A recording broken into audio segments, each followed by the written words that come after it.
ఏంటండి ఈ మధ్య మీరు అసలు ఎక్కడికి వెళ్తున్నారు? ఉదయం వెళ్లి సాయంత్రం వస్తున్నారు అని కేశవాన్ని అడుగుతూ ఉంటుంది చెంచలమ్మ. లేదు చెంచలమ్మ, నేను మన పొలం పనుల మీద పొలానికి వెళ్తున్నాను.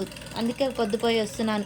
పొలం పనులకు మీరు వెళ్ళాల్సిన అవసరం ఏంటండి? పనోళ్ళు చాలా మంది ఉన్నారు కదా అని కేశవాన్ని చెంచలమ్మ అడగగానే కేశవ మనసులో ఇలా అనుకుంటాడు. మన కొడుకును వెతుకుతున్నాను చెంచలమ్మ. మన కొడుకు పని మనమే చూసుకోవాలి కదా!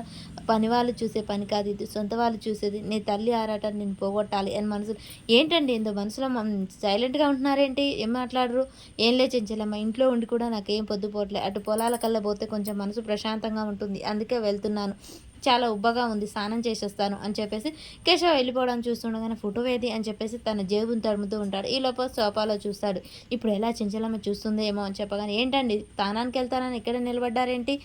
మన ఇంటికి పెయింట్ ఏస్తే ఎలా ఉంటుంది? పెయింటా? ఇప్పుడు బాగానే ఉన్నాయి కదా! ఆడ చెంచలమ్మ చూడు, గోడలన్నీ వెలిసిపోయి ఉన్నాయి. ఇప్పుడే ఫోన్ చేస్తాను అని చెప్పేసి ఫోన్ తీసుకొని, హలో పెయింటర్ రాము అని చెప్పేసి ఫోన్ చేస్తూ ఉంటాడు. ఇదేంటండి పెయింటింగ్ బాగానే ఉంది కదా, ఇప్పుడెందుకు అని చెప్పేసి చెంచలమ్మ అక్కడే నిలబడి చూస్తూ ఉంటుంది.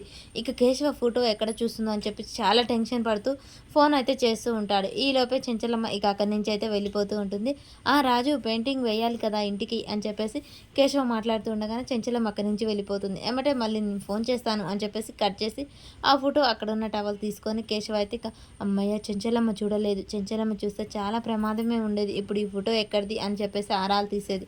కానీ కొంచెంలో ప్రమాదం తప్పింది. మనం నా కొడుకును వెతికేంత వరకు చాలా జాగ్రత్తగా ఉండాలి అని చెప్పేసి కేశవ్ అయితే మనసులో అనుకుంటాడు. ఇక పైకి వెళ్తుండగానే సింధూర బాధపడుతూ కనిపిస్తుంది.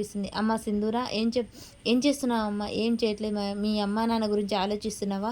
వాళ్ళు ఇక్కడికి వచ్చారని తెలిసింది. అవును మావయ్య, నాకు ఇక్కడ ఇప్పుడే తెలిసింది. కానీ నాకు చాలా బాధగా భయంగా ఉంది మావయ్య. వాళ్ళు ఎందుకు ఇలా చేస్తున్నారో నాకు అర్థం కావట్లేదు. కన్న తల్లిదండ్రుల ప్రేమ కదమ్మా, అలాగే ఉంటుంది. కానీ మీ చెంచలమ్మ అత్తకు ఎదురు వెళ్ళటం అంటే చాలా ప్రమాదం. ఆ విషయం తెలిస్తే బాగుండు వాళ్ళకి అని చెప్పేసి కేశవ ఆ మాట చెప్పి అక్కడి నుంచి వెళ్ళిపోగానే ఇక చెంచలమ్మ గురించి ఆలోచిస్తూ సింధూర భయపడిపోతూ ఉంటుంది. ఏంటి ఇలా అవుతుంది? ఎవరికి ఏం చెప్పాలో నాకు అర్థం కావట్లేదు అని చెప్పేసి సింధూర మౌనంగా బాధపడుతూ ఉంటుంది. కేశవ ఇక తన గదిలోకి వెళ్ళి అలసటగా ఉందని తన చొక్కా జేబును విడిచి అక్కడ పెట్టి అక్కడే కూర్చొని ఆలోచిస్తూ ఉంటాడు, తన కొడుకు ఎప్పుడు దొరుకుతాడా అని చెప్పేసి.